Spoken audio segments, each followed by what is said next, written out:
Hey, welcome back to With the Hymns. In this video, we're going to take a quick tour of an interior cabin room at the Allure of the Sea. So right off the bat, you do have a nice little magnetic board here. Put some messages for your friends and family, so that could be a great way to leave some notes there. Got a great place to hang some hats, as well as additional storage for some paperwork there.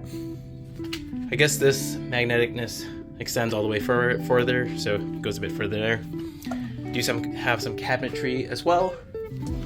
Now you do have some settings for some light switches. So first off, you can turn off half the room, or you can just turn off that light back there. So some options there. Just a quick look into the bathroom. Quite a small space, but it's pretty efficient in terms of the layout. So first off, have a walk-in shower. I don't know if you call it a walk-in shower, stand-up shower, standing shower. So I'm about 6 feet and I'm right about here. So you do have maybe about 5 to 6 inches of headroom if you're about 6 feet. So it goes about maybe 6 or so. Now, obviously here's a sink. There's some cubby storages for your stuff as well.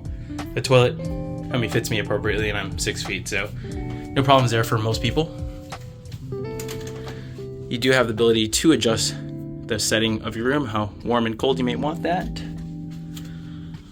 Full-size mirror here to take a look at how you may be looking in your outfits. Now, there are some ports here, so we do have like a 230 volt as well as two 120 volts.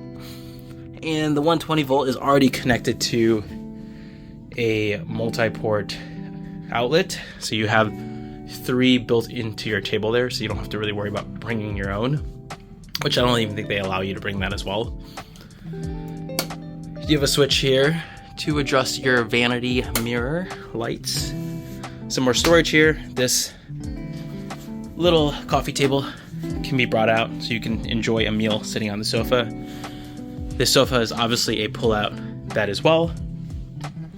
So there is some storage here with the safe included. Honestly, quite a bit of storage for an interior room. Much more storage space than the last cruises that we've been on, so it's a nice one for the interior room. And then there is a fridge here, fairly ample space. Obviously a bit more on the smaller side for a fridge, but you could clearly fit a relatively large champagne bottle here, maybe about 3 or 4. An old iPhone radio that uses the traditional iPhone plug. We have a TV here. Now this is a king size bed, and there are 2 nightstands here that have a bit of space included in it. Now there is one outlet back here that I saw. I've not tested it to see if it works, but this phone is hardwired, so I'm assuming it's from the same line, so that should work. Got your own individual switches that actually allow you to turn off the lights in the room without having to get off your bed, which is really convenient. And that is a little quick tour of the interior cabin room at the Allure of the Sea. Just one quick pan. All right, I hope you enjoyed this video. If you do find this helpful, please like and subscribe. We do a ton of video around traveling as well as cruises, so take care.